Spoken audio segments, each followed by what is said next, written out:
Assalamualaikum warahmatullahi wabarakatuh. Selamat sore, rekan-rekan wartawan yang saya hormati. Tadi rapat terbatas membahas tentang persiapan ibu kota negara.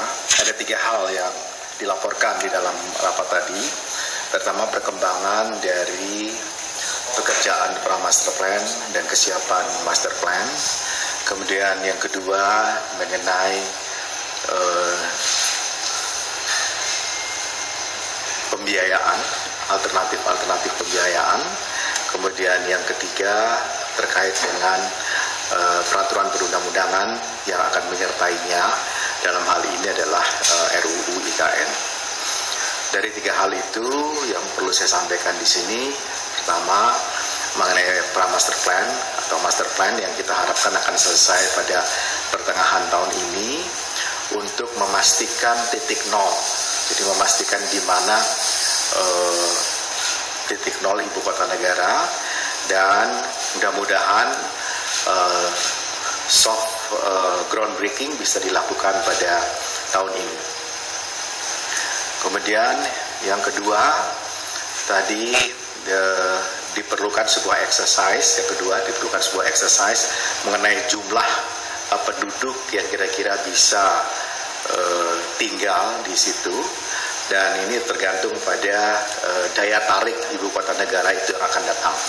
Jadi pusat-pusat daya tarik baru yang diperlukan di ibu kota negara ini perlu dikembangkan, termasuk klaster-klaster pendidikan, kesehatan, dan entertainment. Jadi apakah kita akan bisa menarik atau menempatkan di sana salah satu universitas terbaik di dunia atau di Indonesia, ataukah kita juga bisa mengajak investasi di bidang rumah sakit yang memang juga terbaik di kawasan, sehingga dia bisa menjadi salah satu daya magnet untuk menarik para penduduk yang tinggal di sana.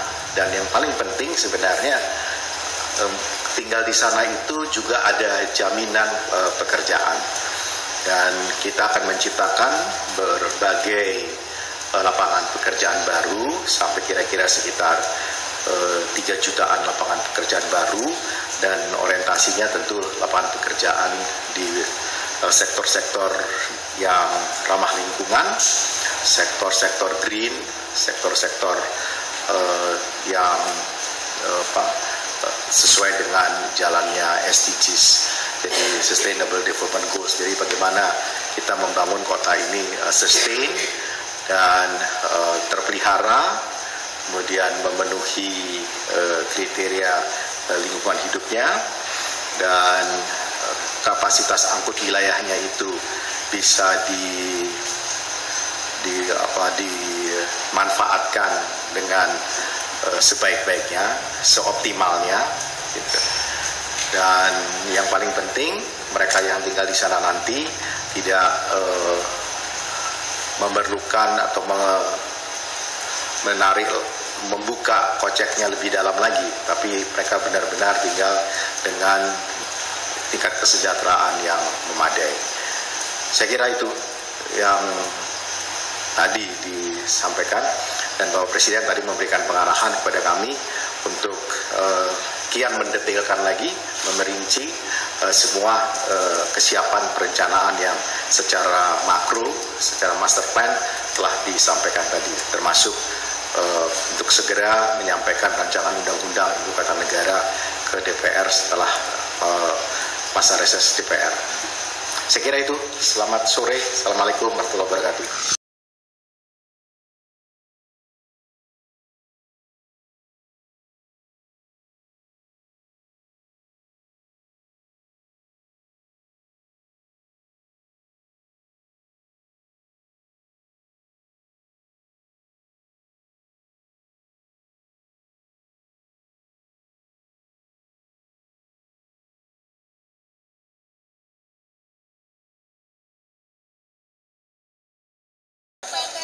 Ya memang sekarang ini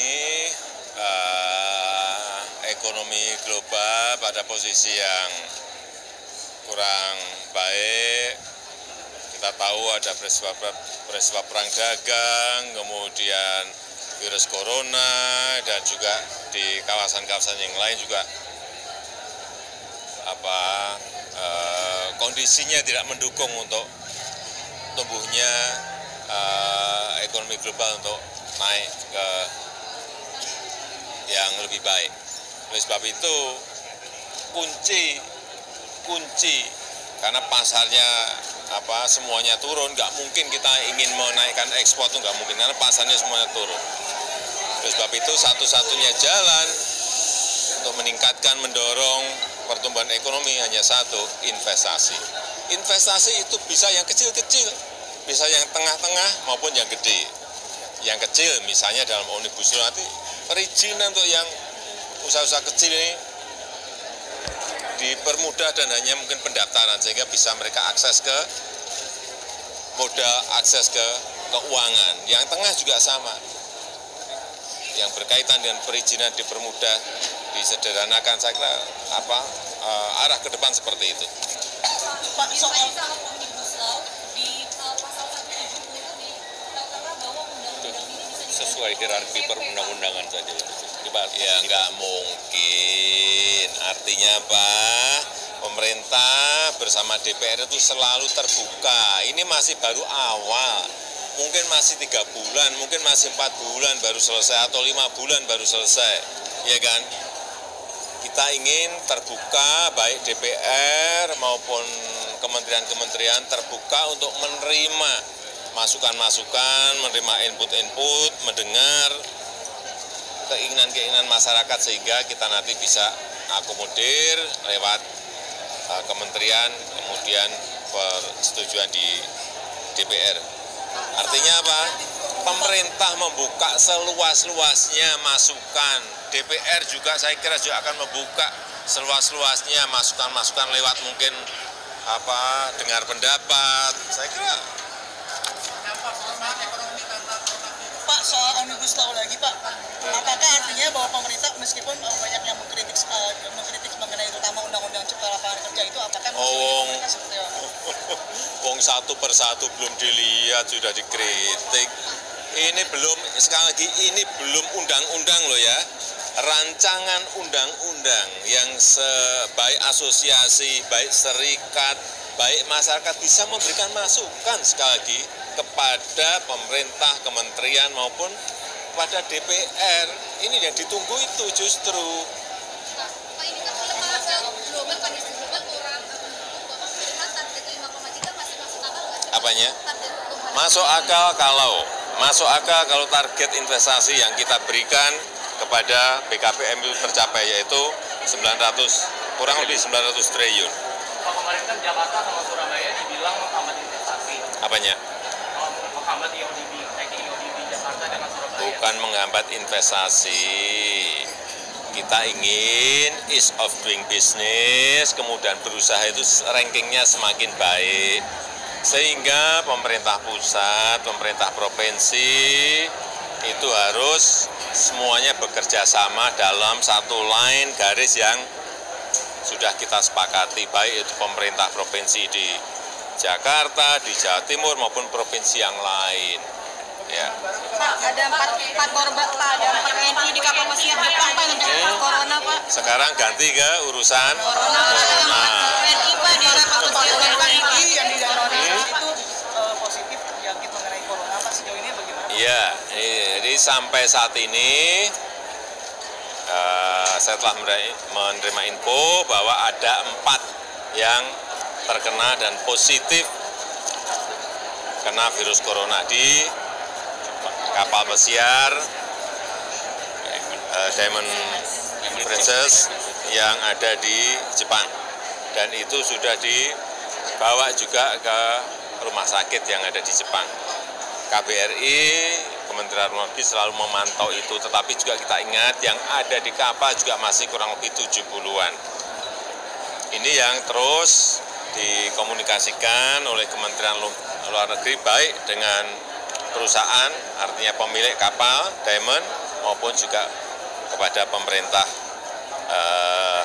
di Jepang, dan kita ingin memastikan bahwa mereka mendapatkan perlakuan sesuai dengan protokol kesehatan yang sudah dikeluarkan oleh WHO. Ada peluang dipulangkan seperti yang diumumkan kalau mereka semua evakuasi juga, bantu evakuasi. Ya sekarang ini yang 74 itu masih berada di kapal, dan sekali lagi kita masih terus membahasnya dengan otoritas di Jepang. Setelah nanti mereka pulang akan ditreatment lagi nggak Pak? Apanya? Setelah nanti mereka pulang Belum, mau pulangnya aja belum. Cukup ya. Oke. Ya.